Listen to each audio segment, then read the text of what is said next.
Welcome to the Bold Lounge podcast. My name is Lee Burgess, and I will be your host. If you're anything like me, you love hearing inspiring stories of people who have gone on bold journeys and made a positive impact in the world. This podcast is all about those kinds of stories. Every week, we'll hear from someone who has taken the leap or embarked on an extraordinary journey. In addition to hearing their stories, we'll also learn about their bold growth mindset that they use to make things happen. Whether they faced challenges or doubts along the way, they persisted and ultimately achieved their goals. These impactful stories will leave you feeling motivated and inspired to pursue your own bold journey.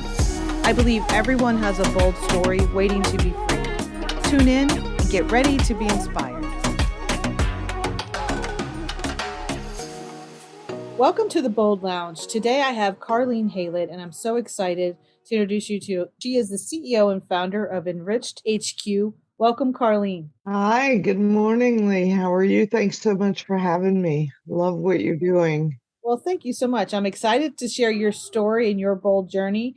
But just to start off, can you give just a brief introduction of you to the audience?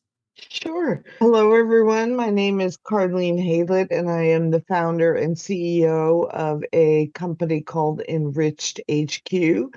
And we are a marketplace that brings together virtual skills building and life skills activities for kids grades 4 and up.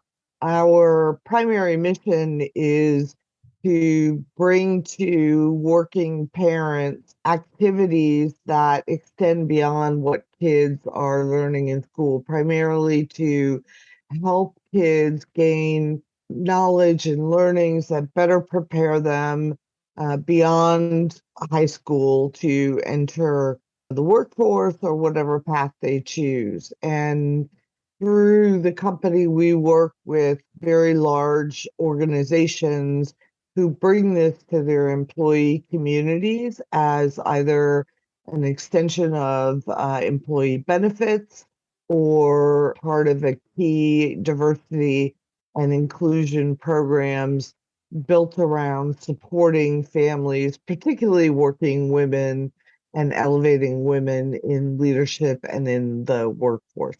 Excellent. I can't wait to dig into this. I call it the master class for kids. Yeah, exactly. That's a good way to think about it. Yeah. So love to get into that. And obviously being bold, being a founder and CEO of your own organization, there's certainly some boldness in that.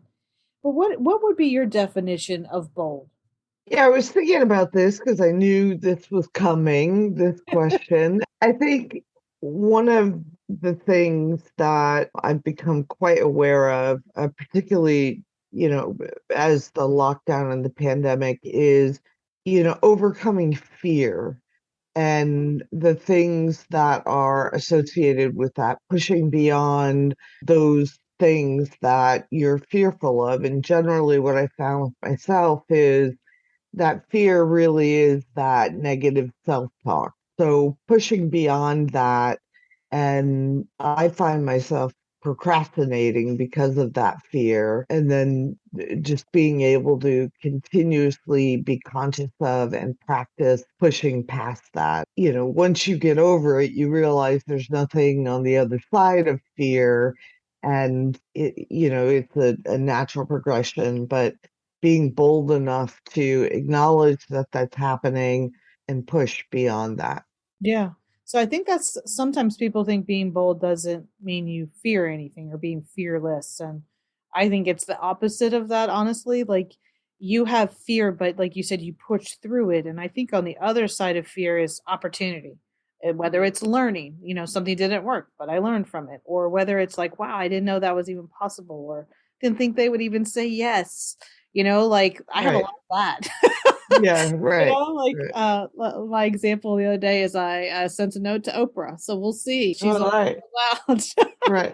Well, I always say to myself, and I try to teach my son, you can't get to a no answer unless you ask. Right. Right. Right. Yeah. Yeah. Yeah. One of my friends has always said to me, you don't get what you don't ask for, right? So if you don't ask for it, that's exactly it. And so I think it's definitely a great definition.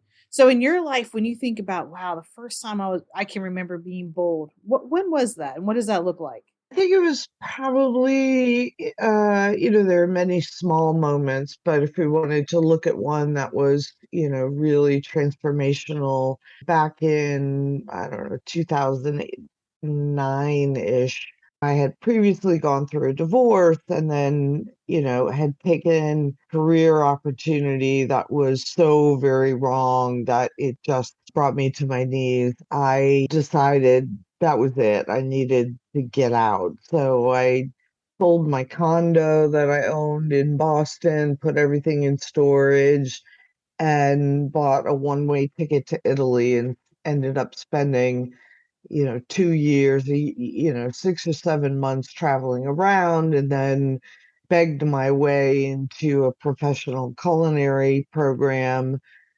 which included working as an apprentice at a two-star Michelin restaurant in Viareggio, which is in Tuscany on the Mediterranean. So, I can remember the moment of leaving. I mean, my car was filled up and I was dropping things off at storage and just crying out of fear. I didn't speak the language, I had never been there, and just got on that plane and went. What made you pick Italy? So first of all, you're doing something that people dream about in a way, but you were doing it in a way of like you wanted to get away, you wanted to start anew or just get a fresh perspective, I'm assuming, right? So it wasn't like, hey, I'm going away to Italy. I'm so excited. It was I'm going to Italy to kind of reset because, it's Yeah, messy right now, right? yeah. So like our way of thinking about that is probably in a different frame of mind. But you did this in your late 30s. Yeah, it was about 39. Yeah. People to understand this is not in her 20s doing this, which that we presume that, oh, you have the latitude or you only do things like that when you're in your 20s, but you're almost 40 and you're making this decision. I have to do this, right? So what made you pick Italy and what were you hoping from going to Italy? Great exploration of this. Ironically, or luckily at the time, I had a mentor who had come to visit. I live outside of Boston. We took a road trip up to Maine and we were sort of sitting outside on the coast. And my previous career choice the wheels had just completely fell off. Mhm. And I was so dejected because I had been so excited working for a small consulting firm for a woman that I thought I could learn from, and it just ended up being a mess. And so we were sitting on this bench on the water, and he said to me, I just personally, my comment to him was like, I just can't go back into that corporate world. I can't bring myself. I don't know what I want to do. I don't know where I want. And he said, well, what would you do? And I said, I would probably sell my condo and pack up my stuff and go to Italy. And he handed me his phone and he said, call your realtor right now. And he made me call my realtor and tell my realtor that I wanted to put my condo on the market, and that was the end of it. And I chose Italy because growing up, my parents had spent a considerable amount of time there. I had personally never been, but there was just something, I can't put my finger on it, but something just told me that that aligned with who I was as a person, the food that I like to eat, pizzas. If I had one food for a deserted island, it would be pizza. From So, Italy specifically. yeah. So that was where that choice came from. Yeah. So what a good mentor and someone that's kind of probably pushes you to do something. So from that perspective, sounds like that was an ingredient of it. And then a little bit of familiarity, but not a lot. But so you land and your goal is to really soak up as much as you can, learn more about yourself. Was it a rediscovery of you? Yeah. Yeah, so about the first 6 months, well, as you mentioned, some familiarity. So I had my mother help me sort of map out. I first wanted to travel the country just to see it. So help me map out sort of a path of places that I would go and so forth. And that was about 6 months. And the intention there for me was really just first and foremost to chill out, right? And, start to learn a little bit of the language and just really sort of get my own personal strength back, right? A little bit of confidence back in my ability to be able to do stuff, right? I was so shaken by the previous professional experience that I came out of it so dejected. So traveled around for about 6 months. And then during that time, lots of soul searching, lots of journaling. I love to write. So I kept an online blog that all my friends and family back home would read, and realizing that food is very much part of me. And I was right about Italy because one of the things that I love so much about that particular country is the connection, the absolute connectedness between, location, food, religion, politics, and family. Right? They're so intertwined, and the country has such a storied history in each of those areas, and it all can be manifested in the food within that region. I wanted to experience it all. So I found a professional culinary school that had a very unique program where they would bring Michelin star restaurants from various regions around the country. And so for 2 weeks, that particular chef would teach about his regional specialties and things about the region. So it was a language learning, it was a cultural learning, as well as the food and history. And so went and found the chef that owned and ran it. He thankfully spoke English, and I had the cash to pay my way into it because I wasn't a professional chef, and absolutely life changing. Absolutely, completely life changing. Yeah. So in that experience, like there's a lot to talk about there. So it's a rebuild. So I think many of I can relate to the rebuild phase. I did that after I left my job after being completely burnt out, and really my health was suffering, my sleep, everything was suffering, right? Like Mhm. there's a long list. And so like I made that decision, but I didn't jump. I knew what I wanted to do. I started the process, but I knew I couldn't just jump back into it without being true to who I am and rebuilding myself. Because I say I was fractured. Like I was just, I needed a break, and I had to think about me and get outside and be around my friends and family, and travel a little bit, because Yeah. I haven't seen lots of people, because when I did that it was 2020, smack dab in the middle of the pandemic and those sort of things, so you couldn't really do a lot of traveling. So I started doing things in the house, or just because we were in New Hampshire, just being able to get outside. So I can relate to that for sure, the rebuild phase.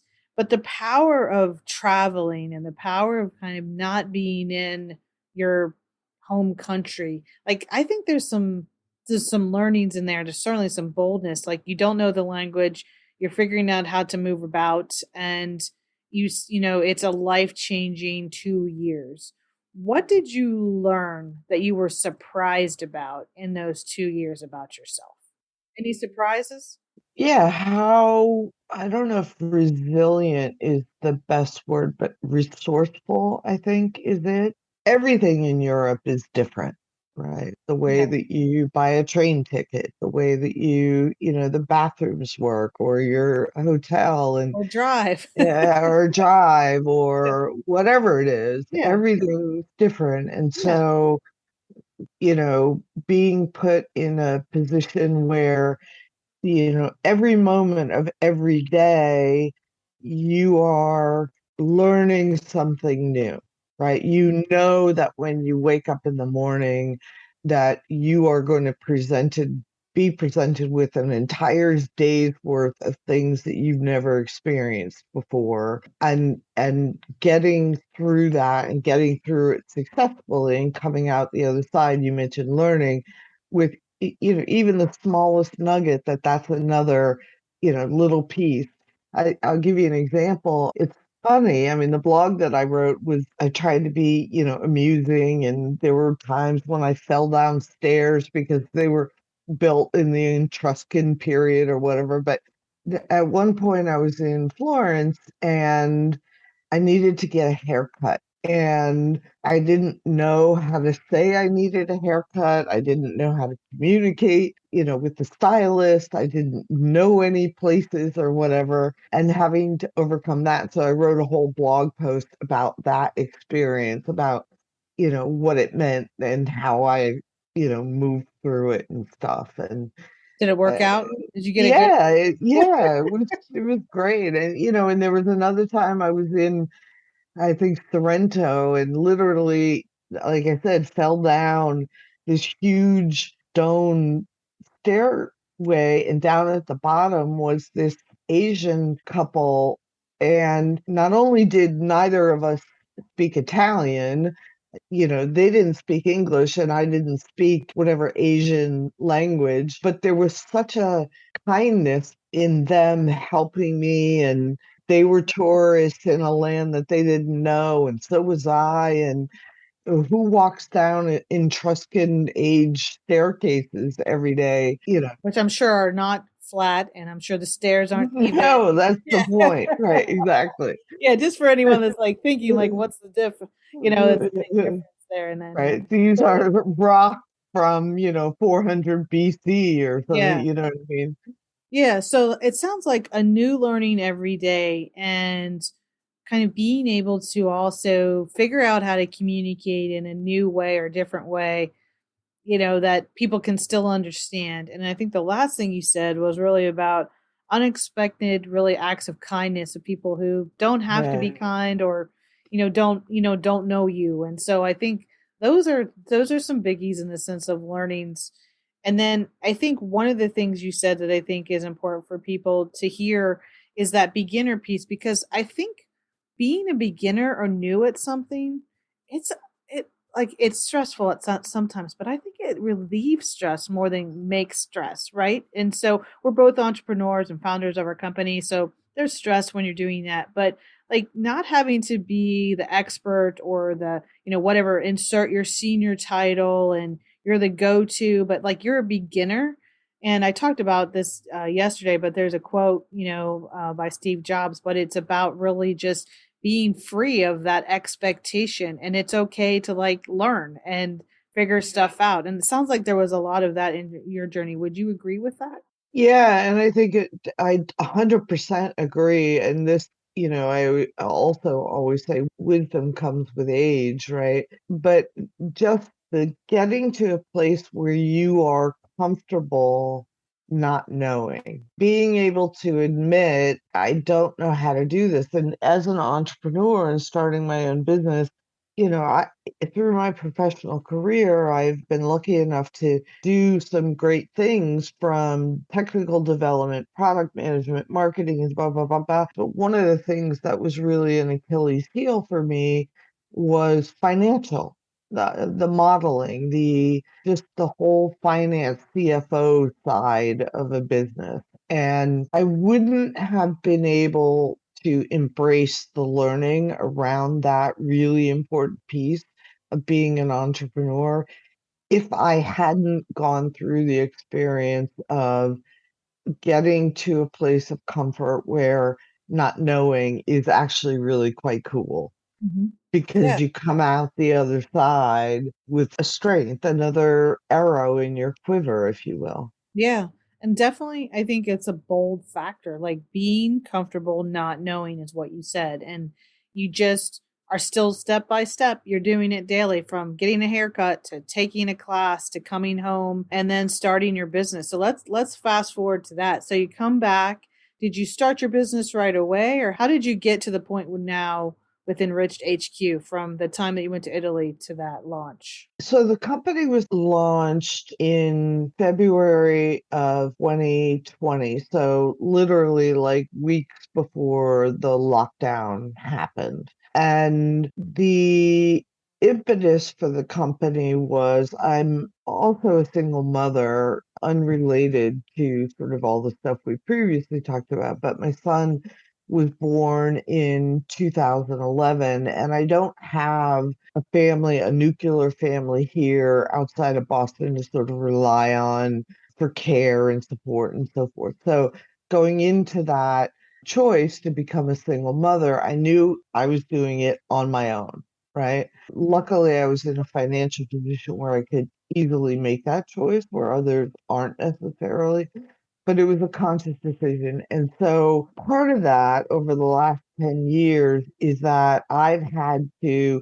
meticulously craft a crazy labyrinth of support for my son because I traveled, I was in a full-time job, I was in enterprise technology. I joke and say, a strong wind and the entire thing was going to fall apart, right? Babysitters, nannies, overnight, all of these things. And it was a freaking nightmare. I mean, that's the only way. And so the company that I started was really the result of, in the beginning of 2020, getting to the point of enough. I have dealt with this problem enough, right? I'm a technologist. I know that it can be fixed with technology, and it's time for me to fix it because nobody else is going to do it. And every time I spoke, all of the parents across those 10 years, speaking to parents and families, it was a problem that they dealt with every day as well. So I knew there was a market for it. And so that's really where it started and has grown from there. So we launched the marketplace. All of 2020 was spent really around market research, building the initial product offering, getting ready to launch. Middle of last year, we launched the marketplace and have subsequently sort of grown from there. And it's been really fantastic. Yeah. And congratulations on that because it's Thanks. not an easy time to do that. And then an unknown, again, stepping into unknown and being bold in that place. And then also saying enough. Because I think sometimes another way we can define being bold is we stop tolerating things we have tolerated Absolutely. for too long.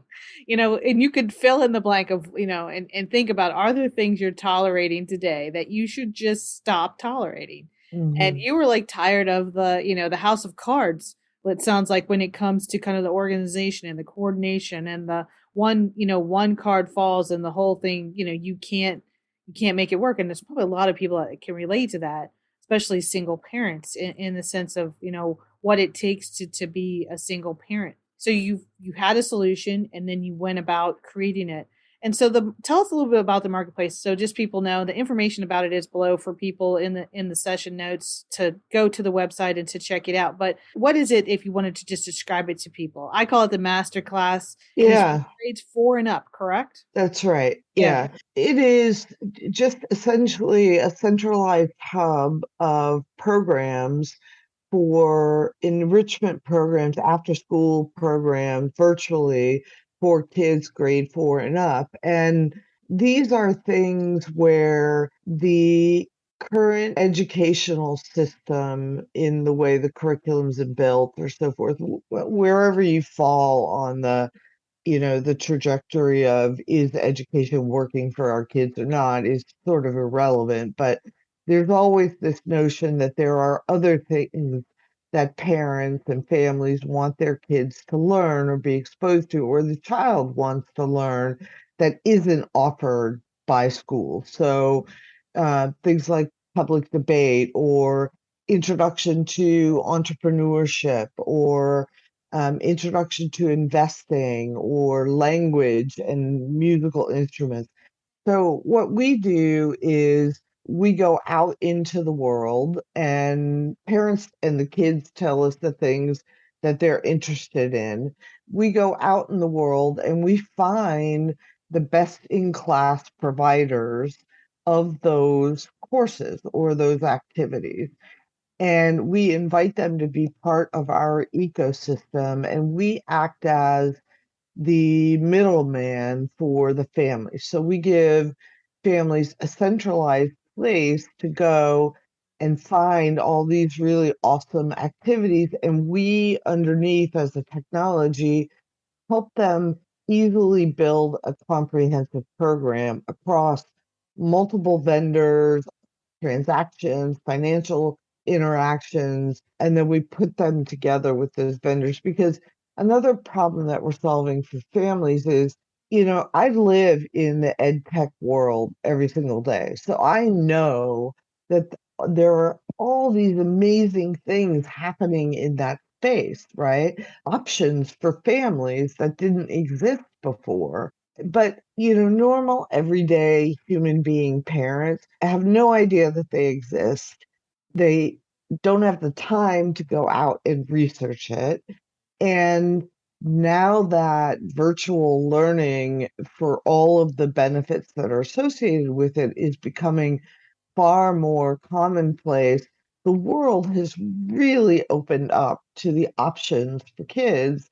And so part of what we solve is we bring together all of these things for parents so that A, as an employee of a company, they don't have to lose productivity or extend their working hours during a day just so that they can go find extracurricular activities for kids. I mean, stats will show that women in particular, their workday has increased by 2 hours per day.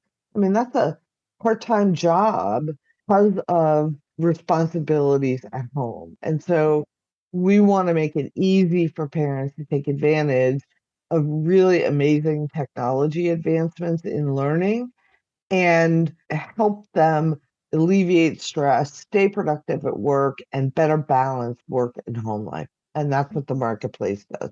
Yeah, so I'm excited for people to check that out. Not only does it create, I think, more touch points or opportunities for your children, and you don't have to figure out how to do it. It's right there going to it. And then additionally, like you may not know how to speak a certain language or to be on a debate club or to be an Yeah. entrepreneur, but maybe your child wants to learn a little about it. And I think that's kind of the boldness and just exploring and innovating and thinking. And when we're younger, we just never feel, at least I never did, like there's any barriers. Like I could be whatever I wanted to be. I could learn whatever I wanted to learn. I could check out what I wanted to learn. But now, like the opportunity to kind of even be able to do that in a centralized location, I think it creates efficiencies and it also gives parents a break of not having to be the expert at everything. So I think that we learned Yeah. that during the pandemic too. It's like we don't have to be everything. And I think gives people a break and parents a break too. So, and helps with that house of cards feeling too. Like if they need something to do or need,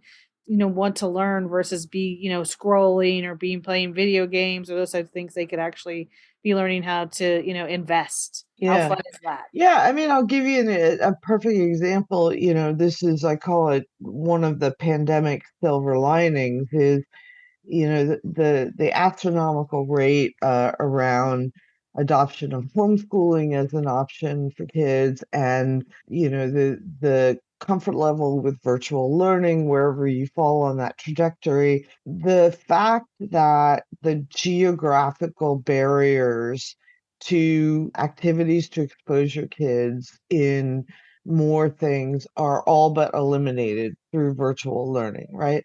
So my son wanted to learn how to speak Japanese. And pre-pandemic, I might have gone on the internet and found a Japanese teacher near me, right, which wouldn't have existed. And I would have had to rush out of the office to pick him up, to get over there, blah, blah, blah, blah, blah. He now is enrolled in a Japanese language class, and the teachers that he's learning from are in Tokyo. So Yeah. that's just an example of there's this huge opportunity now where geographic barriers are no longer an impediment, Yeah. and the entire world of things that may not have been available previously to expose kids to is now at our fingertips. Yeah. And that I find tremendously exciting. Yeah, totally. So please do check that out in the show notes and learn more about Enriched HQ. Thank you. So let's end with, I think one of the things was, pushing beyond our fear. We started with was your definition and being comfortable not knowing. what advice would you give someone who's just kind of in that zone right now, whether it be their career or their personal life or something they want to do, or, they want to take a trip, go on an adventure? What's your advice? Well, push through, I think is, the logical extension of what I said, but that doesn't happen overnight. And it certainly isn't easy to do or even to get comfortable with. The way that it started for me after I came back from Italy was I literally started journaling every morning. I would get up in the morning and I use a guided journal from Ryan Holiday, the Stoic guy. I don't know if you know him, but he has a book. I have years and years worth of them, and every day is a question. Okay. And just sitting there for 15 minutes every single morning and journaling about these things, what I found is it did two really important things for me. One is it really helped me establish a sense of gratitude. And, whereas before I might, in my, troubled times, might call myself a victim or behave like a victim or so forth. So that's the first thing. And the second thing is the ability to question what my head is telling me versus what my heart is telling me. Hmm. So question that voice that says you can't, you shouldn't, you won't. And that is essentially a habit, right? That a muscle that needs to be built. So there's a process in getting there and strengthening that. And that would be if somebody was feeling fearful to the point like I was, that manifested itself in procrastination or just complete avoidance and depression, is start small, start with a journal, start questioning and making it part of how you show up to any situation. And certainly gratitude, you get back what you put out there, and being thankful for, I say to myself, there's food in the fridge, God love you, you know what I mean? Like when we open our fridge, like, we're blessed. Like, it's like, Yeah, okay, I'm glad I right. can't find a spot for the milk. Yeah. Yeah. So yeah, being thankful for the little things, and sometimes Mhm. we do miss that, and we're all guilty of that. So I love that, the building really up of the muscle to be bold in a way. So building up your bold muscle and realizing that it doesn't have to, and it shouldn't. You shouldn't think it's going to happen overnight, but That's it's right. little by little and incremental boldness in a way of, like, even just retraining how you're talking to yourself. Hmm. And I'm still working on that, but it is definitely something that I'm getting better and better at the more I do it. Yeah, and it's a consciousness. The biggest thing is, I feel, and I say this to myself all the time, part of these questions in Ryan's book is, are you living the best life, or are you whatever with the virtues? And the answer is generally as best as I can. But really, the answer for me is, am I conscious, right? Have I gotten to a place where I'm conscious when I am and when I'm not? When I Mhm. am kind or I'm not, or I am grateful or I'm not, or I am procrastinating because I'm fearful or I'm not.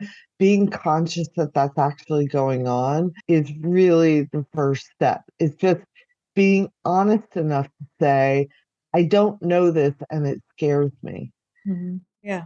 And then the next step is, well, that's okay. You're probably going to screw it up massively, but that's kind of cool too. Yeah, you'll learn from it. Right. And more out of, this, you'll learn for something that doesn't work more so than we learn it does work, right? Yeah. So Yeah. I've said Yeah. that before too. So I love that. Just being conscious, and that's really knowing when it's, when those, that self-talk is coming in, or when some of those things are happening. So Yeah. I love ending on that. And it's been such a delight to have you on the podcast. Thank Thank you. you so much for sharing your Thank you. story and your boldness. And I'm excited to keep talking and learn more about your next journey. Thank you so much, Carleen. Yeah, thank you, and congratulations with everything that you're accomplishing. I love your mission and all that you're doing for women and leaders to grow in their space. Well, thank you so much. I appreciate it. So thank you. Thank you for listening to the Bold Lounge podcast. Through the continuum of bold stories, vulnerability to taking a leap, you will meet more extraordinary people making a positive impact for others through their unique and important story. By highlighting these stories, we hope to inspire others and share the journey of those with a bold mindset. We hope you've enjoyed this podcast and look forward to sharing the next bold journey